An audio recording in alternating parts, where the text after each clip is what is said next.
Hey everybody, this is Anamika and you are watching Pathshala Rishikesh. आज की video में हम बात करने वाले हैं इंडियाज़ बैंकिंग सिस्टम के बारे में, यानी कि भारत में बैंकिंग सिस्टम किस तरीके से काम करता है, क्या क्या इसका हिस्ट्री रही है, मतलब इसके हिस्टोरिकल बैकग्राउंड के बारे में हम जानेंगे और जितने भी इंपॉर्टेंट पॉइंट हैं जो आपके बैंकिंग सिस्टम में आते हैं उनसे हम बात करेंगे। और जितने भी बैंकिंग के एस्पिरेंट्स हैं उनके लिए वीडियो बहुत ज़्यादा इंपॉर्टेंट होने वाली है, या फिर आप कोई भी और एग्ज़ाम की तैयारी कर रहे हैं तो यहाँ से आपके लिए क्वेश्चन बनने के बहुत ज़्यादा चांसेस होते हैं। तो शुरू करते हैं। सबसे पहले हम जान लेते हैं कि बैंक होता क्या है। वैसे तो आप सब लोगों को पता होगा कि बैंक होता है क्या है, लेकिन हम इसकी छोटी सी डेफिनेशन देख लेते हैं कि क्या होता है बैंक। ये एक लॉफुल ऑर्गेनाइजेशन होता है, यानी कि आपके लिए एक ऐसा ऑर्गेनाइजेशन बनाया गया है जो कि जो भी आप डिपॉजिट करोगे, मतलब जो भी आप पैसा डिपॉजिट करोगे उसको ये एक्सेप्ट करेगा, और जब भी आपको उसकी ज़रूरत पड़ेगी, यानी कि जब भी उसकी डिमांड होगी तो आप उसको निकाल सकते हैं, यानी कि उसको विड्रॉ कर सकते हैं। तो ये एक ऐसा ऑर्गेनाइजेशन है जो आपको इसमें मदद करता है, तो उसको एक टर्म दी गई है जिसको बोला जाता है बैंक। ठीक है, और क्या इसके काम हो सकते हैं कि आपको मनी लैंड करता है, यानी कि मनी प्रोवाइड करेगा जब भी आपको ज़रूरत पड़ेगी। तो यानी कि ये दो लोगों के बीच में एक ऐसा इंसान जिसके पास बहुत ज़्यादा पैसा है और एक ऐसा इंसान जिसको कि पैसे की ज़रूरत है, तो इन दो लोगों के बीच एक मर्जर का काम भी करता है। यानी कि अगर आपके पास बहुत ज़्यादा पैसा है तो आप उसको बैंक में जमा कर सकते हैं, और जिसको इसकी ज़रूरत है उसको बैंक लोन प्रोवाइड करता है, यानी कि मनी लैंड करता है। ठीक है, तो ये इसका बेसिकली काम होता है। एक छोटा सा काम होता है बट बहुत बड़ा काम होता है। ठीक है, तो ये इसकी हमने डेफिनेशन देख ली। अब इसके हिस्टोरिकल बैकग्राउंड पे आ जाते हैं, जहाँ से आपके लिए बहुत ज़्यादा क्वेश्चन बनते हैं। और जितनी भी मैंने इसमें डेट्स रखे हैं या जो भी ईयर रखे हैं सारे इंपॉर्टेंट हैं, सारी चीज़ें इसमें इंपॉर्टेंट है और फैक्चुअल हैं, आपको याद रखनी है एज इट इज़। इनके ईयर आपको पूछे जाते हैं। ठीक है, तो जान लेते हैं क्या क्या इसका बैकग्राउंड रहा है। तो अगर हम बात करें कि पहला बैंक जो कि इंडियन लाइबिलिटीज़ से चला था, यानी कि भारतीयों ने इस पर अपने पैसे इन्वेस्ट करे थे, यानी कि रखे थे, तो वो कौन सा बैंक अगर आपको पूछता है तो उसका नाम है अवध कमर्शियल बैंक। ठीक है, जिसकी फॉर्मेशन हुई थी 1881 में। तो इसकी फॉर्मेशन भी आपको पूछता है कि अवध कमर्शियल बैंक की फॉर्मेशन कब हुई थी, तो 1881 में इसकी फॉर्मेशन हुई है। दूसरा बैंक आपने सुना होगा पंजाब नेशनल बैंक, आप सब लोग इससे वाकिफ़ होंगे, पीएनबी जिसको शॉर्ट में बोला जाता है। तो अगर इसकी स्टैब्लिशमेंट पूछता है आपको तो 1894 में इसकी स्टैब्लिशमेंट हुई थी, जो कि इंडिया का भी हाल फिलहाल में सबसे बड़ा नेशनलाइज्ड बैंक है। कौन सा? Punjab national bank. तो इसकी फॉर्मेशन कब हुई थी? 1894 में। ठीक है, अब इन जो बैंक बने थे उनके लिए एक एक्ट लाया गया था। ठीक है, जब इंडिया आज़ाद हो गया तो उसके टाइम पे एक एक्ट आया था जिसके द्वारा बहुत सारे बैंकिंग की फॉर्मेशन हुई थी, मतलब बहुत सारे बैंक इंडिया में आए थे, उनकी फॉर्मेशन की गई थी। तो उस एक्ट का अगर आपको नाम पूछता है तो उसको बोला जाता है आपका बैंकिंग रेगुलेशन एक्ट ऑफ 1949। तो ये एक्ट आप याद रखेंगे, अगर आपको पूछता है तो 1949 इसका आंसर हो जाएगा, जिसका नाम था बैंकिंग रेगुलेशन एक्ट ऑफ 1949। इसके द्वारा बहुत सारे बैंकिंग की फॉर्मेशन करी गई। तो उसके बाद मतलब जो बैंकिंग सिस्टम था इंडिया में वो बहुत तेज़ी से डेवलप हुआ। अगर आपको पूछता है एक आपका नाम आता है, बैंक का नाम आता है इंपीरियल बैंक ऑफ इंडिया, बहुत इंपॉर्टेंट नाम ही आपके लिए हो जाता है। 1921 में इसकी फॉर्मेशन हुई थी। इसको बाद में क्या करा गया, पहले तो इसको 1921 में जब इसकी फॉर्मेशन हुई थी इसको इंपीरियल बैंक ऑफ इंडिया बोला जाता था, लेकिन 1955 में इसकी नेशनलाइज करके, मतलब इसको गवर्नमेंट ऑफ इंडिया के अंडर लाके इसको बोल दिया गया स्टेट बैंक ऑफ इंडिया, जो आप सब लोग वाकिफ़ हैं इससे, एसबीआई जिसको बोला जाता है। तो अगर आपको पूछता है कि एसबीआई की फॉर्मेशन कब हुई थी तो इसकी फॉर्मेशन हुई थी इंपीरियल बैंक ऑफ इंडिया के नाम से 1921 में, लेकिन 1955 में इसका नेशनलाइज करके इसको स्टेट बैंक ऑफ इंडिया बोला गया। और बाद में इसमें बहुत सारे बैंक को मर्ज कर दिया गया, तो उनको हम पढ़ लेते हैं कौन कौन से बैंक मर्ज हुए एसबीआई में। जैसे कि हम बात करें तो 1 जनवरी 1963 को क्या करा गया, स्टेट बैंक ऑफ बीकानेर इसका नाम है, इसको मर्ज कर दिया गया किसके साथ? स्टेट बैंक ऑफ जयपुर के साथ। ठीक है, मतलब 1963 में स्टेट बैंक ऑफ बीकानेर को स्टेट बैंक ऑफ जयपुर के साथ मर्ज करके एक बैंक बनाया गया जिसका नाम रखा गया state bank of Bikaner and Jaipur. ठीक है, ये तो हो गई हमारी 1963 की बात। फिर क्या करा गया, 2008 में स्टेट बैंक ऑफ सौराष्ट्र इसका नाम है, इसको मर्ज कर दिया गया एसबीआई के साथ। फिर इसके बाद आता है आपका 2010 में, 2008 के बाद 2010 में एक और बैंक को जिसका नाम है स्टेट बैंक ऑफ इंदौर, इसको भी अगेन एसबीआई में मर्ज कर दिया गया। फिर उसके बाद एसबीआई में 5 और बैंकों का मर्ज किया गया, जिसमें कि एक है आपका भारतीय महिला बैंक। ठीक है, BMB भी बोला जाता है इसको शॉर्ट में, इसका मर्ज कर दिया गया 2017 में, किसमें? एसबीआई में। तो अब आप देख रहे होंगे धीरे धीरे बहुत सारे जो छोटे छोटे बैंक थे उनको मर्ज करके एसबीआई में डाल दिया गया ताकि उसकी रीच बढ़ सके।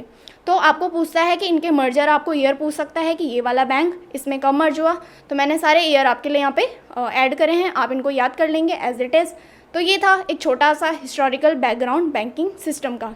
अब हम देख लेते हैं टाइप्स ऑफ बैंक, यानी कि बैंक्स को भी बहुत सारी कैटेगरीज में डिवाइड करा गया है उनके काम के हिसाब से, उनकी रीच के हिसाब से। तो जैसे हम बात कर लेते हैं, सबसे पहला आता है आपका सेंट्रल बैंक ऑफ इंडिया, यानी कि सेंट्रल बैंक जिसको बोला जाता है आरबीआई। हम इसके बारे में ऑलरेडी डिटेल वीडियो बना चुके हैं, उसमें मैंने सारी चीज़ें कवर करी हैं आरबीआई के बारे में, तो आप वो देख सकते हैं। इसको father of Indian banking system भी बोला जाता है, क्योंकि सबका बापू होता है आरबीआई। आरबीआई इन सबको ही रेगुलेट करता है, ये हम पढ़ चुके हैं ऑलरेडी कि कैसे कैसे इन पर इसका कंट्रोल होता है, तो इसीलिए इसको फादर ऑफ ऑल बैंक भी बोला जाता है। तो सेंट्रल बैंक में आपका आरबीआई आता है। फिर आते हैं आपके कमर्शियल बैंक। कमर्शियल बैंक में आपके इसको भी 3 कैटेगरी में डिवाइड करा गया, आपका public sector bank, private sector bank और foreign bank. Public sector bank कौन से बैंक होते हैं? जो बेसिकली नेशनलाइज हो चुके हों, यानी कि वो गवर्नमेंट ऑफ इंडिया के अंडर आते हों, उन्हें गवर्नमेंट ऑफ इंडिया कंट्रोल करता हो, तो वो हो गया आपके पब्लिक सेक्टर बैंक। और उसमें मतलब पब्लिक का हक होता है जो हम यूज़ करते हैं, तो वो सारे आपके पब्लिक सेक्टर बैंक होते हैं। फिर आते हैं आपके private sector bank. Private sector bank basically वो बैंक होते हैं जिसपे कि किसी प्राइवेट अथॉरिटी का रेगुलेट या कंट्रोल होता है, तो वो प्राइवेट सेक्टर बैंक हो जाएंगे, ठीक है। फिर आते हैं आपके foreign bank. Foreign bank basically वो बैंक होते हैं जिनकी की जो हेडक्वार्टर्स होते हैं वो इंडिया के बाहर, यानी कि हमारी कंट्री के बाहर उनके हेडक्वार्टर्स आपको मिलेंगे, लेकिन उनकी जो ब्रांचेस होंगी वो आपको इंडिया में मिल सकती हैं, तो वो हो गए फॉरेन बैंक। फिर आता है आपका तीसरा, बहुत ही इंपॉर्टेंट है, डेवलपमेंट बैंक्स। जैसे कि इसके नाम से ही पता चल रहा है, तो डेवलपमेंट जो भी हमारी डेवलपमेंट ग्रोथ होती है कंट्री की, तो उनमें ये हेल्प करता है। उनमें उनके जितने भी फंड्स या जितने भी मनी लैंडिंग होती है वो आपके डेवलपमेंट बैंक के द्वारा की जाती है। अगर हम इसके कुछ एग्जांपल देखें तो जैसे IFCI बैंक हो गया, SFCS बैंक हो गया या सिडबी हो गया, इसकी आपको फॉर्मेशन पूछता है, तो फॉर्मेशन डेट क्या है इसकी 2 अप्रैल 1990, ठीक है। तो फॉर्मेशन भी आप इसकी याद रखेंगे। फिर आता है आपका नाबार्ड। नाबार्ड से आप सब लोग परिचित होंगे, एक रूरल डेवलपमेंट बैंक है ये, जिसकी फॉर्मेशन भी आपको पूछता है अगेन, तो इसकी फॉर्मेशन कब हो जाएगी 12 जुलाई 1982, ठीक है। तो इनके आप फॉर्मेशन भी याद रख लेंगे। और आपको पता है ये डेवलपमेंट बैंक है, तो जो भी रूरल डेवलपमेंट होगा वो इसका काम होगा कि कैसे इनको डेवलप करना है, इनको कैसे पैसा प्रोवाइड करना है, तो ये सब आपका इन बैंक का काम हो जाएगा। अब हम बात कर लेते हैं नेशनलाइज बैंक के बारे में, ठीक है। हमारा मेन फोकस इस वीडियो में नेशनलाइज बैंक पे होगा, क्योंकि मैंने आपको कैटेगरीज बता दी कि कौन कौन सी कैटेगरीज में बैंक में डिवाइड करा गया है, लेकिन इसमें से जो सबसे ज़्यादा इंपॉर्टेंट आपके लिए रहेगा वो नेशनलाइज बैंक रहेगा। क्यों रहेगा? क्योंकि ये गवर्नमेंट ऑफ इंडिया के अंडर आ रहा है, तो इससे क्वेश्चन बनने के बहुत ज़्यादा चांसेस हैं, ठीक है। तो आपको पता होनी चाहिए कौन कौन से नेशनलाइज बैंक हैं अभी हाल फिलहाल में इंडिया में, ठीक है।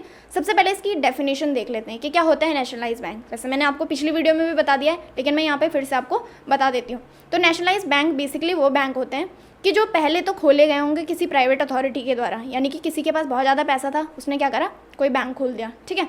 लेकिन फिर धीरे धीरे क्या हुआ, अगर उसके पास पैसे की कमी हो गई तो वो गवर्नमेंट ऑफ इंडिया क्या करती है, उस बैंक को एक्वायर कर लेती है और अपने अंडर ले लेती है। तो जब वो गवर्नमेंट ऑफ इंडिया के अंडर आ जाता है तो उसको नेशनलाइज बैंक बोल दिया जाता है, यानी कि उसकी जो भागीदारी होगी वो 50% से ज़्यादा गवर्नमेंट ऑफ इंडिया के अंडर आ जाएगी। तो अब गवर्नमेंट ऑफ इंडिया उसको कंट्रोल करेगी और जो लोकल पब्लिक होगी वो उसको यूज़ कर पाएगी अपने मतलब के लिए, ठीक है। तो ये आपके हो गए नेशनलाइज बैंक।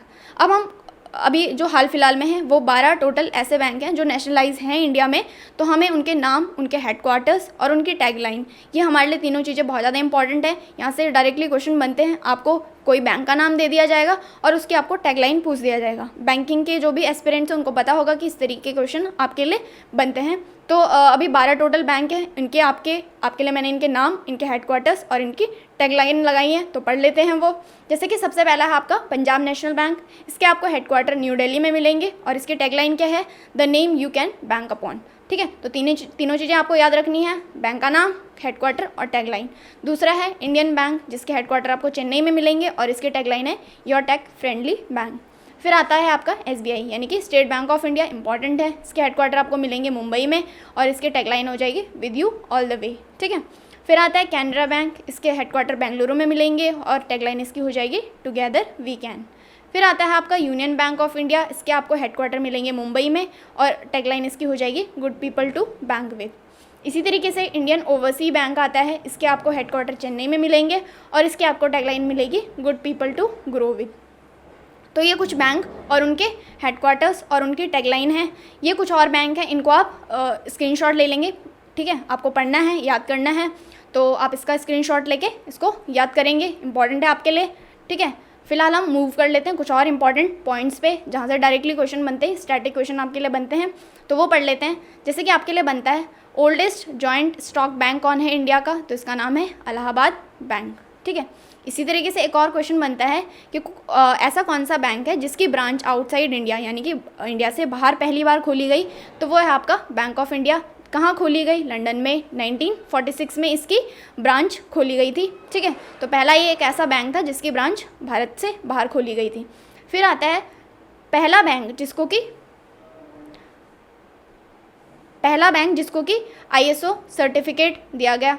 ये बेसिकली एक रिकॉग्नाइज सर्टिफिकेट होता है कि इसका स्टैंडर्ड बढ़ाने के लिए, तो इसको कौन से बैंक को दिया गया, तो कैनरा बैंक को ISO सर्टिफिकेट पहली बार दिया गया है। फिर बात करें कि first Indian bank to wholly owned by Indians, यानी कि पूरी तरीके से इंडियंस का जिस पे राज था, तो वो कौन सा बैंक था, सेंट्रल बैंक ऑफ इंडिया। क्योंकि उससे पहले आपको पता होगा कि ब्रिटिश हमारे पे रूल कर रहे थे, तो उन्होंने ये बैंकिंग सिस्टम स्टार्ट करा था। तो जो पहला पूरी तरीके से भारतीयों द्वारा गवर्न करा गया यानी कि ओन करा गया, वो कौन सा बैंक था आपका, सेंट्रल बैंक ऑफ इंडिया।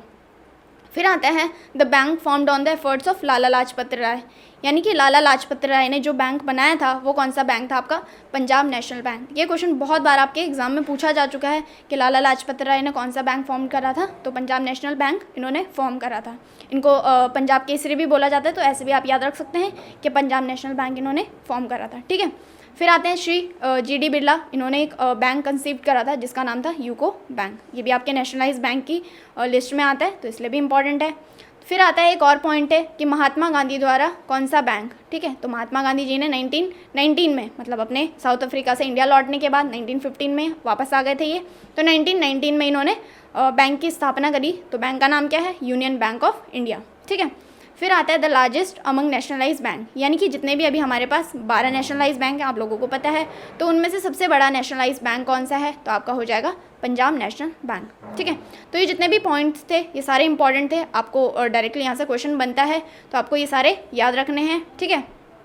बाकी आई होप आपको वीडियो पसंद आई होगी, सारी चीज़ें इसमें इंपॉर्टेंट थी, सारी चीज़ें आपने नोट कर ली होंगी। एक छोटा सा आप नोट्स बना के, मतलब बैंकिंग हिस्ट्री से रिलेटेड नोट बना के आप इसको नोट कर सकते हैं सारी चीज़ें, और एग्ज़ाम में जाने से पहले उसको रिवाइज कर सकते हैं। बाकी वीडियो देखने के लिए थैंक यू सो मच। आप हमें इन सोशल मीडिया हैंडल पे फॉलो कर सकते हैं, पाठशाला ऋषिकेश के नाम से। Thank you so much, have a nice day, bye bye, take care.